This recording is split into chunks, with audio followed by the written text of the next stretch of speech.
So today I wanted to answer the how to write LGBT characters and why should anyway question that I get asked the most in its various forms. Like, there are various forms that I get asked. Do you mind? There are various forms that I get asked this question in, but what it fundamentally comes down to is people asking me, hey, I'm writing this non-binary character, but they don't feel special enough, and I want to make them non-human. Is that okay? Which sort of sounds like, do I have your permission? And if the question is, do I have your permission, you singular random non-binary person on the internet I've never interacted with before, the answer is, you don't need my permission. I'm not the boss. I don't get to decide for you. The videos that I make here, things like can you write non-binary non-humans and do trans and non-binary people's lives revolve around gender, and all of the entirety of everything that I've ever made here, none of it's prescriptive. It's not, these are the rules and you have to stick to them. They're all pieces of advice that try and help you make good and also not harmful characters. Like characters that have a potentially positive impact on the way people view trans and non-binary people and LGBT people in general in the world we live in. But if the question is to do with the potential harm or whether there's a better choice, that is a conversation we can have. I think people are asking my permission for the exact reason that I made the video, can you write non-binary non-humans, in the first place, and that is where most of these questions sort of pop up around. And it's kind of the exact reason I made a whole video about non-binary shapeshifters. It is tempting to do it, even for me. And like I said in my non-binary shapeshifters video, the reason it's tempting for me is because that is the dream. Like, ultimately, if I could sell my soul for the ability to transform whenever I wanted into whatever shape I wanted, I'd go for it. Like, I cannot even begin to explain how many years as a teenager I thought about the potential for turning into like a werepanther or something. Yeah, I know, it's the weird one, but it was my thing. It was what I kind of fantasized about. I was going to say fantasy dreamed, and then I realised the word I was looking for was fantasized. So. But anyway, the reason people are seeking permission in the first place is because there's a niggling thing at the back of their mind saying that the potential dehumanization of writing a non-human, non-binary character is quite high, and they want someone to alleviate the potential guilt that they're going to feel about doing it. I get it. But I'm not going to alleviate your guilt about that. I've said it before, I'll say it again, the easiest way to walk the line of a stereotype is, especially a damaging one, is just to add in another character with the same like demographic tick boxes and make them a very different personality that doesn't stray near that line. But like, I'm saying demographic tick boxes, it's like a tongue-in-cheek remark because I tick a lot of demographic tick boxes. I'm the kind of person where when I join a workplace, they're like, diversity monitoring form, hey Will, come here. Like, I know if you're looking at me and you have the ability to perceive me visually, you may be thinking you're a white British person and you've sort of vaguely referenced living in the UK. And it's like, yeah, those things are true. I am a white British person and I do live in the UK. However, I do tick a lot of the other boxes, and like, there are specific things available to you if you have enough LGBT members of staff, if you have enough disabled members of staff, if you have enough members of staff that have come from this, that, or the other particular kinds of backgrounds. So, and like, especially even more so when I was a student, it's a jokey way of talking about it, I don't think you should actually be using diversity tick boxes to make your characters. I'll just put that out there. I don't think that's a good idea. But yeah, it can be really dehumanizing to only have non-human NBs, because I am a human NB, and hey, hi, as a human NB, actually let me talk about the only non-binary character in my published novel. Well, that's not true. There's more than one non-binary character. What I actually meant is, the only published novel I have has a non-binary character in it. Mary Arlan Breaking the Curse, yes, that book behind me just there, and this book in my hands right here. Mary Arlan Breaking the Curse is an adult fantasy novel, and the main non-binary character in it is called Leon Fawkes, which you may have seen if you watched my last How to Write LGBT Characters and Why You Should Anyway video, which I will try and link in the cards and descriptions and all that jazz. But Leor is a non-binary person, but C is also half goblin, half elf, which you may be able to ascertain from those words is not a human.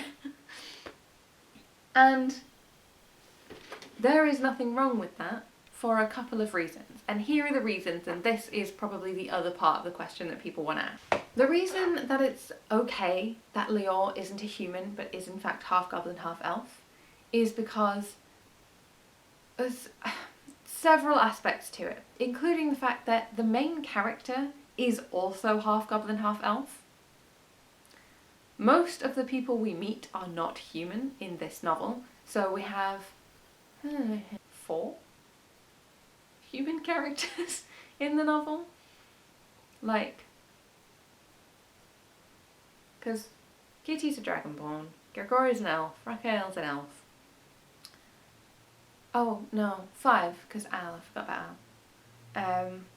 Yeah, Kitty's a dragonborn, Gregorio and Raquel are elves, Johto's a goblin, Leor's half goblin, half elf, Calic, Commander Whitclay, Petey and Al are all humans, Manth is a goblin, and our dear, oh no, Mary's past has caught up with her, are also, well, they're either goblins or elves, but I won't specify lest you feel there are spoilers. But you see what I mean, like there's a wide variety of, I don't want to say, fantasy races in this novel.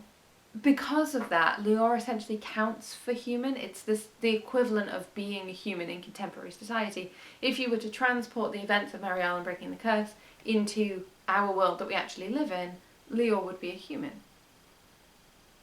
Of course, there wouldn't be much of a story because there's no magical amulet or curses.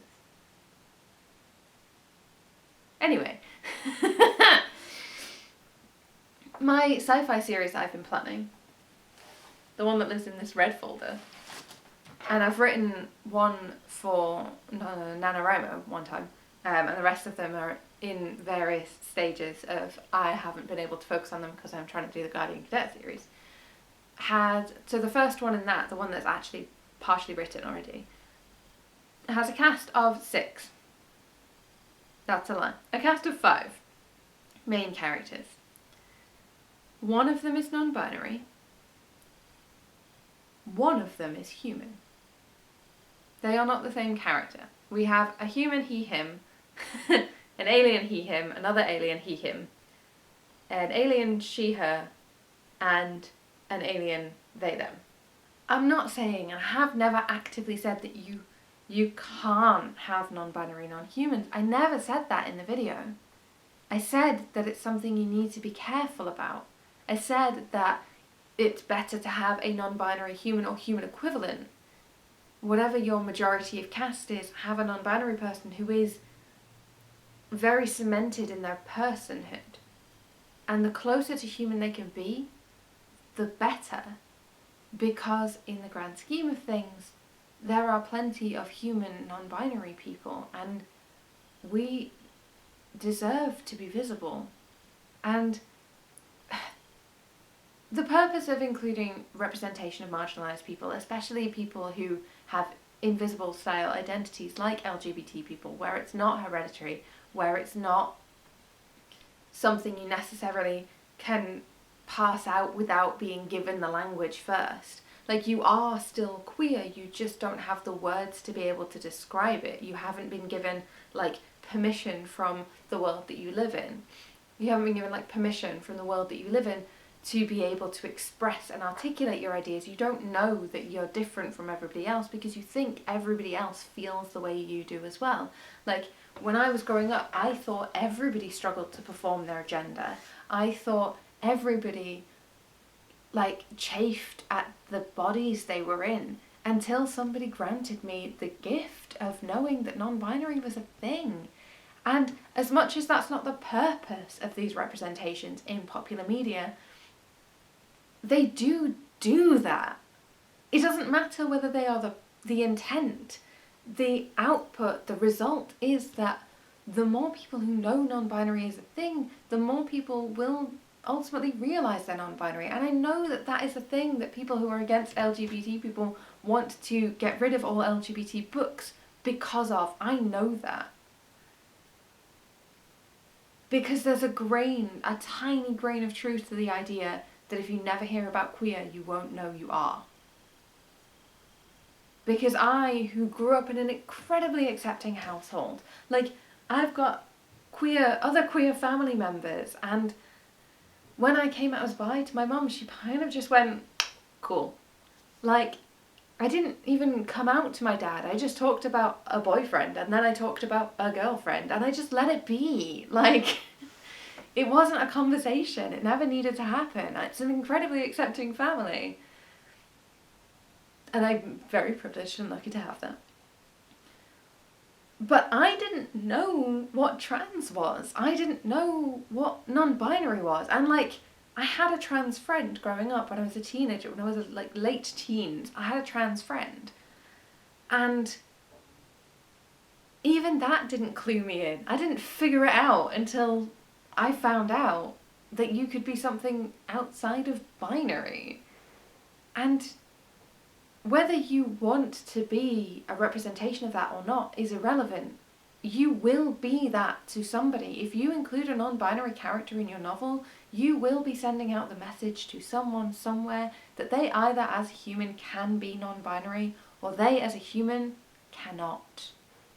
When I was a kid and I was reading, albeit they weren't non-binary, but any character who fell outside of our human gender binary, I clung to that character so hard. Gender non-conforming characters who didn't perform the expectations of their gender, especially the gender I was assigned at birth, characters who were outside and beyond our recognitions of gender, they were my everything. And so many of them were not human because people didn't write that back then. And I'm not trying to shame authors of the past. I understand why and how this hasn't happened. But it is important to note that you could be the change for someone. And it doesn't even have to be that you're writing stuff for kids or stuff that's appropriate for kids. Because in the grand scheme of things, there's lots of adults out there who never found out about non-binary, who didn't know that other people aren't chafing under the expectations of their gender, and who basically have just been living a relatively uncomfortable life, who will always live an uncomfortable life until somebody says, hey, did you know this is a thing? It's like, I don't want to compare it to an allergy, but I'm going to. My wife's allergic to peanuts. She did not know this until 2019. Why?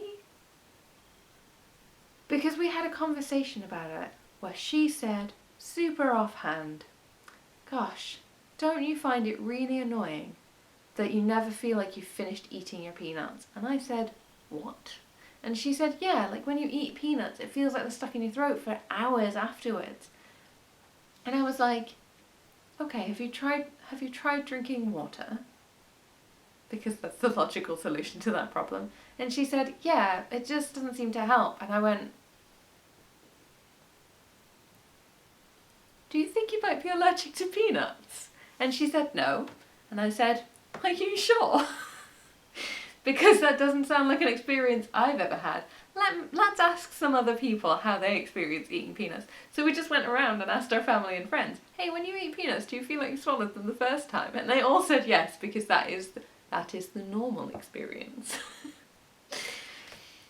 But she just thought it was normal. That's what she thought peanuts were like. She thought they tasted sour. She thought they stuck in your throat. End of story. Because why wouldn't you think that? It's been your experience your whole life. It's gone a bit off topic. My final piece of advice for people who want to write non-binary characters but have this desire to make them more special, is I want you to ask yourself, with no shame and no guilt, why? Why is it the non-binary character you want to make less human? Why is it that you think the non-binary character needs to be more special? Why is it that you think this is a necessary part of the storytelling mechanism?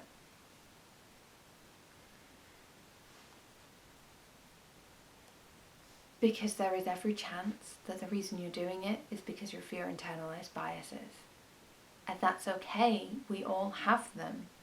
We live in a society that brings us up to be culturally one thing or another thing, and expects us to have these opinions about certain things, and has a whole host of historical context that led us to where we are today, and like created idioms and like sayings and all of that kind of stuff. And like, you get taught classic literature at school, and it's got a lot of there's a lot of shit in there. I've been reading Dracula daily, and ouch, the racism.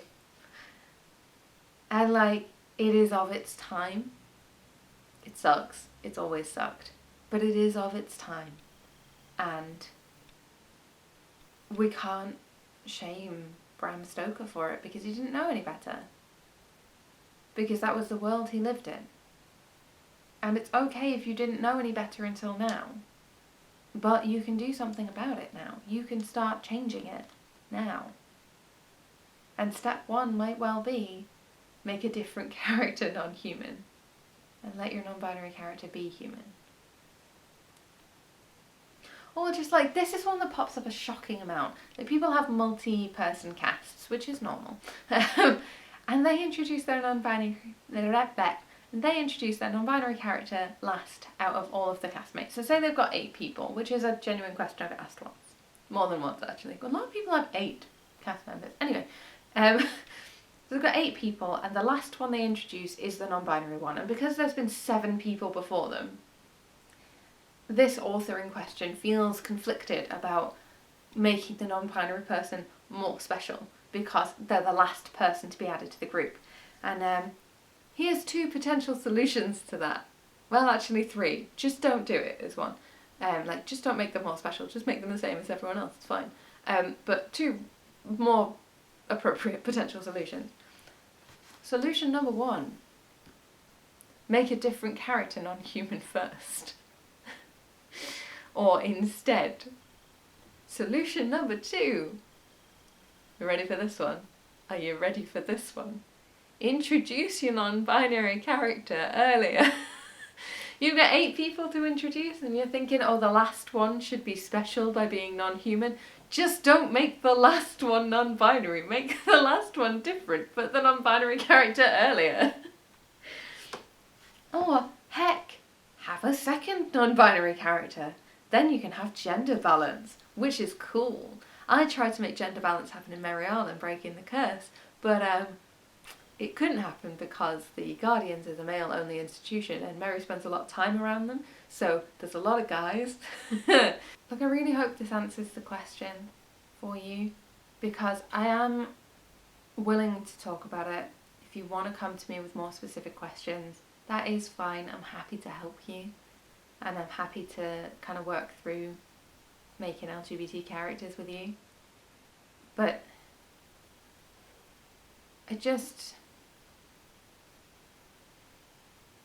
no shade and no shame, but I don't know how many more of the can I write a non-human, non-binary character permission slips I can give out.